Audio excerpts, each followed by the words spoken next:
Hello दोस्तों, स्वागत है आपका मेरे और एक नए वीडियो में। बहुत लॉन्ग टाइम के बाद मैंने आज एक और वीडियो रिएक्ट करने वाला हूँ। और जो वीडियो रिएक्ट करने वाला हूँ वो ध्रुव राठी का वीडियो है। कैलाश पर्वत के बारे में है वीडियो।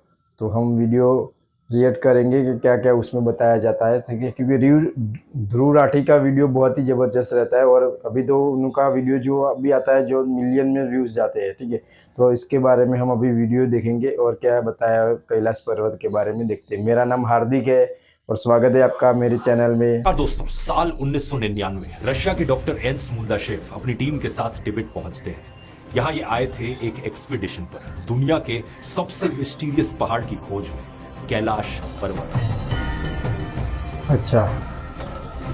कई हफ्तों की एक्सपीडिशन के बाद जब ये रशिया वापस लौटे तो इन्होंने कुछ ऐसे दावे किए जिन्होंने पूरी दुनिया को हिलाकर रख दिया। मुर्दाशेव ने कहा, कुछ साल पहले 4 साइबेरियन क्लाइंबर्स ने कैलाश पर चढ़ने की कोशिश की थी और 1-1.5 साल के अंदर वो चारों बूढ़े होकर मर गए। इन्हीं के एक टीम मेंबर सर्जी सेलिवर्स्टोव ने कहा, कैलाश पर्वत एक टाइम मशीन है। यहाँ समय अलग तरीके से चलता है और उम्र ज्यादा जल्दी बढ़ती है। ये बात तो पता ही नहीं थी। क्या आप लोगों को पता था ये बात? कैलाश पर्वत के पास नाखून और बाल ज्यादा तेजी से ग्रो करते हैं। डॉक्टर मुर्दाशेव ने तो ये तक कहा कि कैलाश असल में अच्छा ऐसा होता है इसमें? और इसके अंदर बहुत सारी गुफाएं हैं जिनमें एंशिएंट मिथिकल सिविलाइजेशन के लोग समाधि में हैं। ये क्लेम्स इतने वायरल हुए कि आज भी इंटरनेट पर अगर आप माउंट कैलाश सर्च करोगे तो ये कहानियां सबसे पहले आगे आती हैं। लेकिन आखिर कितनी सच्चाई है इन दावों में? क्या कैलाश के पास सही में समय अलग तरीके से बिहेव करता है? आखिर क्या कारण है जब माउंट एवरेस्ट जैसे दुनिया के सबसे ऊंचे पहाड़ पर मुझे तो पता नहीं, पहली बार सुन रहा हूं, तो कैलाश पर्वत पर आज तक भी कोई इंसान क्यों नहीं चढ़ पाया है? आइए समझते हैं कैलाश पर्वत के इस रहस्य को आज के इस वीडियो में। जानना पड़ेगा क्योंकि मैंने कभी सुना नहीं अभी। कैलाश पर्वत के बारे में से पहले बताना पता है दोस्तों, पर इसका रहस्य नहीं पता है। रिपोर्ट्स, प्रेजेंटेशंस या कंटेंट मैनुअली बना रहे हो, अपने रिसर्च वर्क में या किसी भी ऑफिस के काम में एआई का यूज नहीं कर रहे हो, तो ऑनेस्टली बताऊं आप काफी पीछे रह जाओगे। दोस्तों, आज आर्टिफिशियल इंटेलिजेंस हमारी लाइफ टाइम का सबसे बड़ा टेक्नोलॉजिकल शिफ्ट है। ये कोई फ्यूचर की बात नहीं है, ये अभी हो रहा है। और इससे फर्क नहीं पड़ता आपने एआई के बारे में कितना सुना है और कितना नहीं। फर्क इससे पड़ता है कि आप अपनी लाइफ में, अपने कामों में एआई का कितना इस्तेमाल कर रहे हैं। आज 2026 में लोग जानते तो हैं कि एआई कितनी पावरफुल चीज है, लेकिन इसे ढंग से यूज नहीं कर रहे। बात बड़ी सिंपल है, जो लोग एआई को प्रैक्टिकली यूज करना सीख जाएंगे वो फ्यूचर में ज्यादा प्रोडक्टिव होंगे, ज्यादा वैल्यूएबल होंगे और अपॉर्चुनिटीज ऑटोमेटिकली अट्रैक्ट करेंगे। इसीलिए मैंने बनाई है ये एआई मास्टर क्लास, खास तौर पर उन लोगों के लिए जो नॉन टेक्निकल है, स्टूडेंट्स, वर्किंग प्रोफेशनल्स, क्रिएटर्स या बिजनेस ओनर्स। ये 3 घंटे की लाइव वर्कशॉप है जो कंडक्ट करूंगा मैं 15 फरवरी को शाम के 7 बजे पर्सनली लाइव आकर आपको 25 पावरफुल एआई टूल सिखाऊंगा। इस क्लास के बाद आप प्रेजेंटेशंस बिना डिजाइन स्किल्स के बनाना सीख जाएंगे। रिपोर्ट्स और असाइनमेंट्स मिनटों में बन जाएंगी। हाइपर रियलिस्टिक क्वालिटी में एआई इमेजेस, एआई वीडियोस और एआई से गाने बनाना भी सीखेंगे। और जो काम आप पहले कई घंटों में करते थे वो कुछ मिनटों में हो जाएगा। अभी तक पिछले सेशंस में 50,000 से ज्यादा लोग इस वर्कशॉप को ज्वाइन कर चुके हैं और उनका फीडबैक ऑनेस्टली बहुत सॉलिड रहा है। स्क्रीन पर देख सकते हैं। पिछले सेशन में 76% लोगों ने कहा कि वर्कशॉप उनकी एक्सपेक्टेशन से अबव एंड बियॉन्ड गई। तो अगर आप 2026 में पीछे नहीं रहना चाहते और एआई को अपने काम का डेली असिस्टेंट बनाना चाहते हो तो लिंक नीचे दिया है, या फिर आप इस क्यूआर कोड को भी स्कैन कर सकते हो इस मास्टर क्लास को ज्वाइन करने के लिए। जल्दी से कर लेना क्योंकि सीटें लिमिटेड है। अब अपने टॉपिक पर वापस आते हैं। नक्शे में अगर हम देखें तो माउंट कैलाश इंडिया चाइना के बॉर्डर से लगभग 100 किलोमीटर दूर तिब्बत के वेस्टर्न रीजन में स्थित है। इसकी ऊंचाई करीब 6,638 मीटर, जो कि माउंट एवरेस्ट की हाइट से करीब 2,200 मीटर कम है। लेकिन अनोखी बात है इसकी शेप, जो कि बिल्कुल एक पिरामिड जैसी है। इसकी ढलान इतनी ज्यादा है कि पहाड़ के एक बड़े हिस्से पर तो बर्फ भी नहीं टिक पाती। लेकिन सबसे स्पेशल बात है इसकी रिलीजियस सिग्निफिकेंस। 4 अलग अलग रिलीजन्स, हिंदुइज्म, बुद्धिज्म, जैनिज्म और बौन, कैलाश पर्वत को पवित्र मानते हैं और इनमें से कुछ का कहना है कि ये यूनिवर्स का सेंटर है। इन चारों धर्मों के लोग हजारों सालों से कैलाश पर्वत की परिक्रमा करते आ रहे हैं। जो सीक्रेट रास्ता है इस पर्वत के चारों तरफ घूमने का, वो करीब 52 किलोमीटर का है। हिंदूज और बुद्धिस्ट क्लॉकवाइज डायरेक्शन में परिक्रमा करते हैं और जैन्स और बॉन फॉलोअर्स एंटी क्लॉकवाइज करते हैं। हिंदू धर्म में कैलाश वो पर्वत है जिस पर भगवान शिव अपनी पत्नी पार्वती के साथ रहते हैं। और सबसे फेमस हिंदू लेजेंड है रावण की कहानी। अपनी शक्ति के अहंकार में चूर रावण ने एक बार कैलाश पर्वत को भगवान शिव और माता पार्वती समेत उठाकर लंका ले जाने की सोची। जब रावण कैलाश को उठाने लगा तो भगवान शिव ने बस अपने पैर का एक अंगूठा दबाया और रावण 1000 साल के लिए पहाड़ के नीचे फंस गया। हिंदुओं की तरह ही बुद्धिस्ट मानते हैं कि कैलाश पर्वत पर बुद्धिस्ट देवता चक्र संवर अपनी पत्नी वज्रवाहरी के साथ मेडिटेशन करते हैं। इसी तरह जैन धर्म में कैलाश को अष्टापद कहा जाता है, जहां पर पहले तीर्थंकर ऋषभ जैन वाले भी यहाँ साल तपस्या की और मोक्ष प्राप्त किया। इसी तरह है बौद्ध धर्म, जिसके बारे में आप में से ज्यादातर लोग शायद नहीं जानते होंगे, क्योंकि ये तिब्बत का प्री बुद्धिस्ट इंडिजिनस रिलीजन है, यानी कि बुद्धिज्म के आने से पहले तिब्बत में इस धर्म में ज्यादातर लोग माना करते थे। इसमें माना जाता है कि कैलाश वो एक्सिस है जहां स्वर्ग और धरती मिलते हैं। तो सोचकर देखिए, 4 अलग अलग धर्म, लेकिन सभी की कैलाश को लेकर एक ही सोच है कि ये पवित्र है और यहाँ पर देवी देवता रहते हैं। कैलाश के अलावा पूरी दुनिया में सिर्फ एक ही और ऐसा पहाड़ है जो 4 धर्मों में पूजा जाता है, और ये है श्रीलंका का श्रीपादा यानी एडम्स पीक। ये एडम्स पीक भी बहुत अनोखी है। इसकी फोटोज देखिए जरा। इसकी रिलीजियस सिग्निफिकेंस हिंदुइज्म, बुद्धिज्म, इस्लाम और क्रिश्चियनिटी में देखी जाती है। इस पहाड़ के ऊपर एक बड़ी फुटप्रिंट जैसी फॉर्मेशन बनी है पत्थरों की, जिसका चारों अलग अलग धर्मों के लोगों का अलग अलग इंटरप्रिटेशन है। लेकिन कैलाश पर आए तो कैलाश पर्वत को हिमालय का सबसे पुराना पहाड़ भी बताया जाता है, लेकिन ये बात सच नहीं है। हिमालय की पहाड़ियां, जैसा कि आप जानते ही होंगे, इंडियन और यूरेशियन प्लेट के कोलिजन से लगभग 5 करोड़ साल पहले बननी शुरू हुई थी, जबकि कैलाश पर्वत इसके लगभग 3 करोड़ साल बाद, सिर्फ 1.7 करोड़ साल पहले ही बनना शुरू हुआ था। इस पहाड़ को अगर आप सैटेलाइट व्यू से देखोगे तो आपको इसके पास 2 लेक्स भी दिखाई देंगी। एक है मानसरोवर लेक और दूसरी है राक्षस ताल। ये दोनों लेक साइड बाय साइड हैं। दोनों में बस 2 से 3 किलोमीटर की दूरी है और आसपास का एनवायरनमेंट भी बिल्कुल सेम है। लेकिन कमाल की बात यह है कि मानसरोवर लेक का पानी मीठा है, जिसे पिया जा सकता है। इसमें मछलियां और प्लांट्स भी हैं। और दूसरी तरफ राक्षस ताल का पानी खारा है, इसमें बहुत ज्यादा नमक है, इसे पिया नहीं जा सकता और इसके आसपास कुछ उगता भी नहीं। ये सही में एक नेचुरल वंडर है दोस्तों। 2 लेक्स एक दूसरे के बगल में एक ही जगह पर, लेकिन एक का पानी सॉल्ट वाटर और दूसरे का पानी फ्रेश वाटर। ऐसा कैसे हो सकता है, इसकी बात आगे वीडियो में करते हैं। लेकिन लोगों का मानना है कि मानसरोवर लेक देवताओं का बाथिंग प्लेस है और राक्षस ताल राक्षसों का। कहा जाता है कि रावण ने राक्षस ताल पर ही भगवान शिव को खुश करने के लिए तपस्या की थी। लेकिन सबसे इंपॉर्टेंट बात यह है कि 4 major Asian rivers, Indus, Sutlej, Brahmaputra और करनाली, जो गंगा में जाकर मिलती है, ये सब माउंट कैलाश के आसपास से ओरिजिनेट होती है। ये नदियां करोड़ों लोगों को पानी देती हैं। एक साइंटिफिक पर्सपेक्टिव से ये बात भी बहुत एक्स्ट्राऑर्डिनरी है कि एक माउंटेन रेंज के पास, सिर्फ इस एक पहाड़ी के पास इतनी सारी बड़ी नदियां निकलती हैं। लेकिन बात यहाँ खत्म नहीं होती। मैंने कहा था इस पहाड़ की शेप भी बहुत स्पेशल है। कैलाश पर्वत ऑलमोस्ट एक परफेक्ट पिरामिड शेप में है। इसके 4 फेसेस हैं, नॉर्थ, साउथ, ईस्ट, वेस्ट, जो 4 दिशाओं की तरफ अलाइन है। ऐसा एक नेचुरल माउंटेन में होना बहुत समझाने का इतना रेयर होने की वजह से ही कैलाश को लेकर बहुत सी बातें कही जाती हैं। इसी पिरामिड जैसी शेप को लेकर डॉक्टर मुल्लाशेव ने कहा था कि ये आर्टिफिशियली कंस्ट्रक्टेड, यानी कि इसे किसी एंशिएंट सिविलाइजेशन ने बनाया था जो बहुत एडवांस थी और बाकी दुनिया के पिरामिड से ये सीधा कनेक्टेड है। कुछ लोग तो ये भी कहते हैं कि कैलाश पर्वत के नीचे शंभाला जैसी मिथिकल सिटीज है और कैलाश इन्हें छिपा कर रखता है। हालांकि सबसे पॉपुलर क्लेम जो किया जाता है वो है टाइम डायलेशन को लेकर, जिसकी बात मैंने वीडियो के शुरू में भी करी थी। कहा जाता है कि कैलाश के पास समय बहुत डिफरेंटली बिहेव करता है और जिन चीजों को होने में हफ्तों लगते हैं वो कुछ घंटे में 12 घंटे में ही बाल और नाखून इतने बड़े हो जाते हैं जितने नॉर्मली 2 हफ्तों में बढ़ते हैं। और सुनिए, जग्गी वासुदेव ने तक कहा था कि कैलाश पर 2.5 घंटे बिताने के बाद उनकी उम्र 10 से 15 साल कम हो गई। In 21 days, I was in Kailash. I took one strand of what is there on that mountain. You won't believe.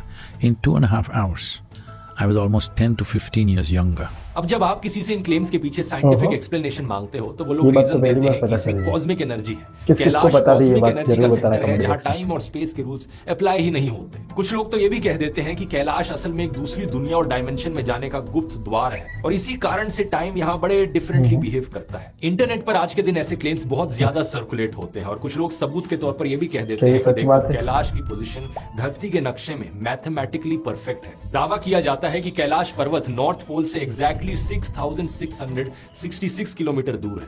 Britain के स्टोनहेंज से भी ये एग्जैक्टली 6,666 किलोमीटर दूर है और साउथ पोल से एग्जैक्टली इसका डबल 13,332 किलोमीटर दूर है। ये नंबर्स देखकर लोगों को लगता है कि कुछ तो अलग है इस पर्वत के बारे में। तो ये इत्तेफाक नहीं लगता। ऐसा लगता है कि इसीलिए कैलाश पर्वत को एक्सेस मुंडी भी कहते हैं। कहा जाता है कि ये पूरा जो पूरा अर्थ है ना, वो ऐसा एक बराबर घूम रहा है सोलर सिस्टम में, इधर या उधर लुढ़क क्यों नहीं रहा है। माना जाता है कि कैलाश पर्वत वो एक्सिस है जो इसको बैलेंस जो बैलेंस कर रहा है। ओके। और ये मिस्ट्री और भी ज्यादा गहरी हो जाती है जब आप इस बात को देखो ये सच्ची कि बात इस है। पर्वत पर आज तक कोई नहीं चढ़ पाया है। माउंट एवरेस्ट की हाइट से कैलाश पर्वत 2200 मीटर छोटा है। इससे ऊंचे 100 से ज्यादा पहाड़ हैं जिन पर लोग चढ़ चुके हैं, लेकिन इस एक पहाड़ पर कोई नहीं चढ़ा आज तक। आखिर क्या कारण है इसके पीछे? ओह, दावा किया जाता है कि कैलाश पर जो भी चढ़ने की कोशिश करता है वो किसी न किसी कारण से रोक दिया जाता है। लोगों के सिर में अचानक से तेज दर्द होने लगता है, डिसओरिएंटेशन होती है, या अचानक से मौसम खराब हो जाता है, तेज बर्फ गिरने लगती है, बर्फीले तूफान आ जाते हैं। लोगों का कहना है कि यहाँ कोई इनविजिबल फोर्स है जो एक सर्टेन पॉइंट के बाद किसी को भी ऊपर नहीं जाने देती। आइए इसके पीछे की असलियत जानते हैं। सन 1926 में ब्रिटिश एक्सप्लोरर ह्यूज रटल्ज ने कैलाश पर चढ़ने की कोशिश की थी। उन्होंने तब इसे देखकर कहा था कि ये अटरली अनक्लाइमेबल है। उन्होंने लिखा कि इसका नॉर्थ फेस लगभग 90 डिग्रीज के एंगल पर है और इतना ज्यादा ढलान है कि इस पर बर्फ भी नहीं टिक पाती। जब इन्होंने चढ़ने की कोशिश करी तो ये कैलाश पर 5486 मीटर की ऊंचाई तक पहुंचने में कामयाब रहे थे, लेकिन उसके आगे नहीं बढ़ पाए। अच्छा। कारण था कि कैलाश बादलों में घिरा हुआ था। ह्यूज के साथ एक ब्रिटिश इंडियन आर्मी के कर्नल RC विल्सन आए हुए थे, जिन्होंने साउथ की तरफ से चढ़ने की कोशिश की और एक ऐसा रास्ता ढूंढ लिया जिससे माउंट कैलाश की चोटी पर चढ़ा जा सकता था। इस रास्ते को देखकर उनके शेरपा सेत्सन ने उनसे कहा, साहब हम यहाँ चढ़ सकते हैं। लेकिन जब विल्सन ने चढ़ने की कोशिश करी तो वो भी यहाँ नहीं चढ़ पाए। उनके कदम रखते ही पत्थर हिल गए और अचानक से मौसम खराब हो गया। अचानक से बर्फबारी होने लगी और विल्सन के सर के ऊपर तेजी से बिजली कड़की। लेकिन इसके पीछे कोई सुपरनैचुरल फोर्स नहीं थी, बस नेचर था। ये बात सच है कि फिजिकल चैलेंजेस की वजह से इस पहाड़ को चढ़ पाना बहुत मुश्किल है, लेकिन इम्पॉसिबल नहीं। असली कारण किसी के भी इस पहाड़ के ऊपर ना चढ़ पाने के पीछे है इसकी रिलीजियस इंपॉर्टेंस। सन 1985 में इटली के राइनहोल्ड मेसनर को चाइनीज सरकार ने कैलाश पर्वत पर चढ़ने का ऑफर दिया था। राइनहोल्ड को दुनिया का ग्रेटेस्ट माउंटेनियर माना जाता है। वो 8000 मीटर से ऊंचे दुनिया के सभी 14 पहाड़ों पर चढ़ने वाले पहले व्यक्ति हैं। माउंट एवरेस्ट पर भी वो उस जमाने में बिना ऑक्सीजन के चढ़ गए थे, जब ऐसा करना इम्पॉसिबल माना जाता था। Climbed Mount Everest without the use of bottled oxygen, a feat once thought impossible that would actually destroy your brain if you even tried it. तो अगर कोई कैलाश पर्वत पर चढ़ने के लिए सबसे ज्यादा क्वालिफाइड था तो वो यही इंसान थे। लेकिन जब चाइनीज सरकार का ऑफर इनके पास आया तो इनके साथी माउंटेनियर्स ने इनसे कहा, One should not trample in mountain boots on gods turned to stone. किसी को भी पत्थर बन चुके देवताओं को अपने जूते के नीचे नहीं कुचलना चाहिए। राइनहोल्ड समझ गए और उन्होंने इस पहाड़ पर चढ़ने से मना कर दिया। बाद में उन्होंने कहा कि इस पर चढ़ना लोगों की आत्मा को जीतने जैसा होगा और वो सजेस्ट करेंगे कि अगर किसी को पहाड़ ही चढ़ना है तो किसी और ज्यादा कठिन पहाड़ पर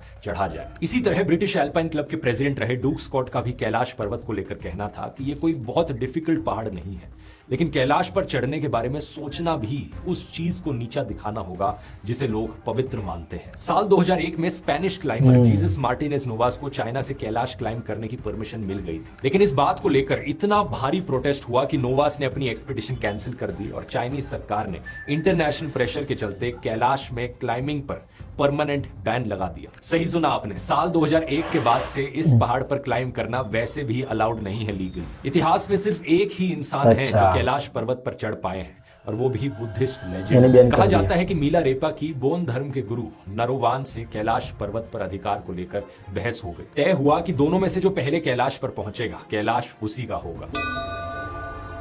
अच्छा। जब रेस शुरू हुई तो नरोवान तेजी से पर्वत पर चढ़ने लगे और इसकी चोटी के करीब थे, लेकिन मिलारेपा ध्यान में ही बैठे थे। लेकिन फिर एक सुबह सूरज की एक किरण पर बैठकर मिलारेपा कैलाश पर्वत की चोटी पर पहुंच गए और रेस जीत गए। ये कोई एक्चुअल हिस्ट्री नहीं है, बस एक लेजेंड की कहानी है। सेक्रेड माने जाने वाले बाकी पहाड़ों को लेकर भी माउंटेनियर्स की यही सोच रही है। कैलाश पर्वत की तरह ही खावा कारको पर्वत पर भी नहीं चढ़ा जा सकता। ये 6740 मीटर ऊंचा है। इसके पीछे कारण है कि खावा कारको को बुद्धिज्म में बहुत पवित्र माना जाता है और इस पर चढ़ना टिबेटन कम्युनिटीज की नजर में सेक्रिलेज के बराबर है। इसी तरह भूटान में 7600 मीटर ऊंचा ये वाला पहाड़ है गंगखार पुएनसुम। ये दुनिया का सबसे ऊंचा पहाड़ है जिस पर कोई नहीं चढ़ पाया है और इसके पीछे भी कारण लोकल रिलीजियस बिलीफ्स की रिस्पेक्ट है। साल 1994 के बाद से भूटान ने इस पहाड़ पर चढ़ने पर एक ऑफिशियल बैन लगा दिया था। दूसरे दावे पर आते हैं, कैलाश की पिरामिड जैसी शेप। ये बात सच है कि नेचर में ऐसी शेप बनना बहुत रेयर है, लेकिन इसका मतलब ये नहीं कि एलियंस ने इसे आकर बनाया हो। माउंट कैलाश की पिरामिड शेप क्वार्टरनरी पीरियड की आइस एजेस के दौरान बननी शुरू हुई थी, जो लगभग 25 लाख साल पहले शुरू हुआ था। इन आइस एजेस के दौरान ग्लेशियर्स की बर्फ ने वैलीज क्रिएट की और पहाड़ की चट्टानों को काटकर इन्हें स्मूथ बना दिया। इसी की वजह से हमें एक शार्प पीक देखने को मिलती है। ये एक कंप्लीटली नेचुरल प्रोसेस है और दुनिया में और भी ऐसे पहाड़ हैं जहां पर ऐसा हुआ है, जैसे कि यूरोप की आल्प्स माउंटेन रेंज में मैटरहॉर्न की पहाड़ी। ये भी कैलाश की तरह एक पिरामिड की शेप में है और बहुत से लोग स्विट्जरलैंड में जब घूमने जाते हैं इसे देखने जाते हैं। इसी तरीके से कैलाश पर्वत के पास एक फ्रेश वाटर लेक होना और एक सॉल्ट वाटर लेक होना कोई सुपर नेचुरल चीज नहीं है। रीजन इसके पीछे भी कंप्लीटली साइंटिफिक है। एक तो दुनिया में और भी ऐसी लेक्स हैं जिनमें दो अलग अलग लेक्स होना तो छोड़िए, एक ही लेक में दो तरह के पानी है, जैसे कि कजाकिस्तान की बालखाश लेक। इसके वेस्टर्न हिस्से में पानी लगभग फ्रेश है जिसे पिया जा सकता है, लेकिन ईस्टर्न हिस्से में पानी बहुत सॉल्टी है। फिलीपींस की बाराकूडा लेक को देखिए, इसमें ऊपर का पानी तो मीठा और फ्रेश है, लेकिन नीचे का पानी सॉल्टी है। कैलाश पर्वत के पास राक्षस ताल लेक साइंटिफिक भाषा में कहें तो एक एंडोरहीक लेक है। इसका मतलब होता है कि ऐसी लेक जिसमें पानी के बाहर निकलने का कोई रास्ता ना हो, एक लैंडलॉक लेक। इससे होता क्या है कि इवेपोरेशन से पानी तो वेपराइज हो जाता है, लेकिन पानी के अंदर जो सॉल्ट और मिनरल्स मौजूद हैं वो राक्षस ताल लेक में ही रह जाते हैं। धीरे धीरे over the years, over the centuries ये मिनरल्स पानी के अंदर ही जमा होते रहे,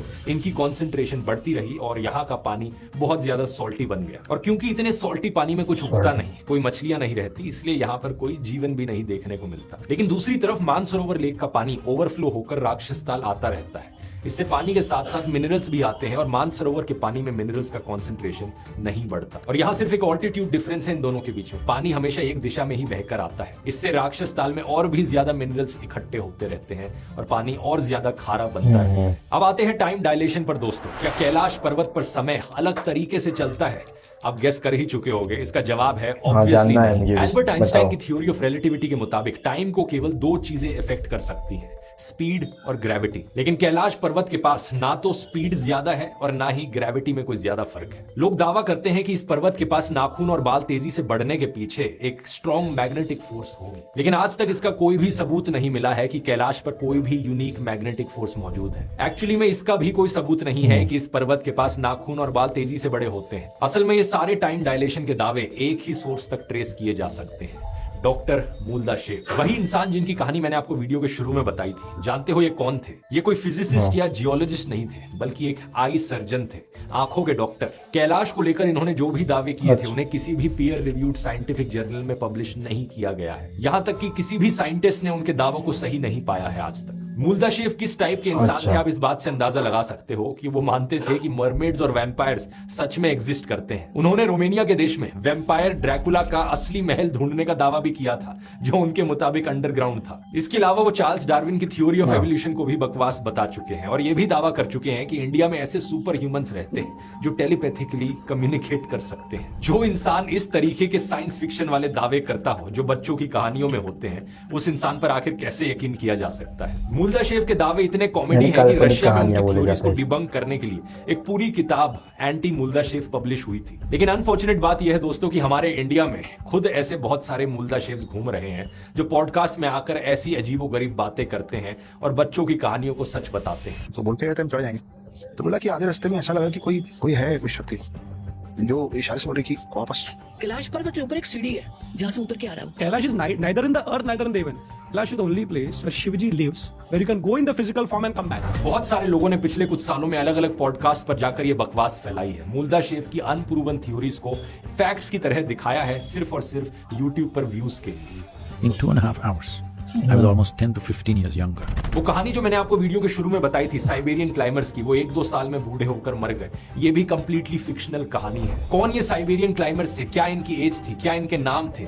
कौन सी एक्सपीडिशन पर ये गए थे? कब गए थे? इनका कोई डेथ सर्टिफिकेट तक अवेलेबल नहीं है। असल में ये कहानी भी मूलदा शेख के कैलाश एक्सपीडिशन के बाद एक रशियन टैबलॉइड मीडिया में फैलाई गई थी। वहां से इसे इंडियन मीडिया ने उठा लिया और इंडिया में यही बकवास फैलानी शुरू कर दी। रशियन माउंटेनियरिंग फेडरेशन ने तो ऑफिशियली ये भी कहा है कि ऐसा कोई भी एक्सपीडिशन हुआ ही नहीं था। सोच कर देखो दोस्तों, एक रशियन के फैलाए गए झूठों पर लाखों इंडियंस को बेवकूफ बनाया जा रहा है और लोग बेवकूफ बन भी रहे हैं इंडिया में। ऐसा ही झूठा दावा है माउंट कैलाश की मैथमेटिकली परफेक्ट पोजीशन का। कैलाश पर्वत का जो प्लेसमेंट है इस पृथ्वी पे वो नॉर्थ पोल से 6,666 किलोमीटर दूर है, जबकि साउथ पोल से 6,666 मल्टीप्लाइड बाई 2 किलोमीटर दूर है। ये दावा अप्रोक्सीमेटली क्लोज जरूर है लेकिन एग्जैक्टली एक्यूरेट नहीं है। नॉर्थ पोल से कैलाश का क्लेम्ड डिस्टेंस 6,666 किलोमीटर, लेकिन एक्चुअली में यह है 6,550 किलोमीटर। इसी तरीके से स्टोनहेंज का एक्चुअल डिस्टेंस है 6,900 किलोमीटर, और साउथ पोल से जो 13,332 किलोमीटर का डिस्टेंस बताया जा रहा है वो एक्चुअली में 13,400 किलोमीटर का डिस्टेंस है। तो ये जो 666 नंबर्स रिपीट करके परफेक्ट मैथमेटिकल पोजीशन दिखाने की कोशिश की जा रही है,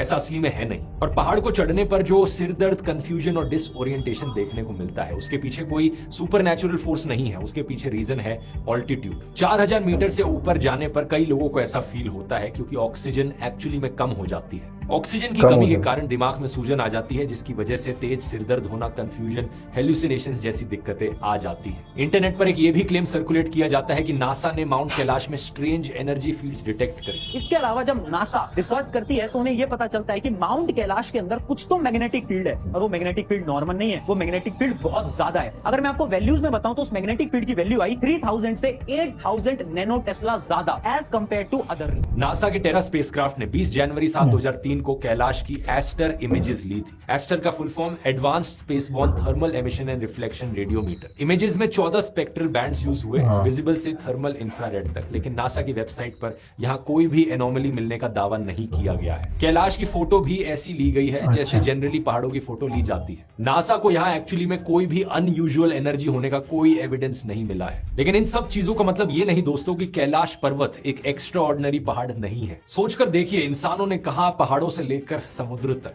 स्पेस से लेकर चांद तक हर चीज को कॉन्कर किया है, लेकिन कैलाश जैसे पहाड़ को देखकर पूरी इंसानियत ने कहा कि ये सीक्रेट है, इस पर हम नहीं चढ़ेंगे। इससे अद्भुत चीज क्या हो सकती है? दुनिया के सबसे महान माउंटेनियर जिन्होंने माना कि कैलाश पर्वत पर चढ़ना ज्यादा मुश्किल नहीं है, उन्होंने खुद चढ़ने से मना कर दिया। ये है असली मिरेकल। ये पर्वत हमें सिखाती है कि कुछ चीजें कॉन्कर करने के लिए नहीं होती, कुछ चीजें रिस्पेक्ट करने के लिए होती है।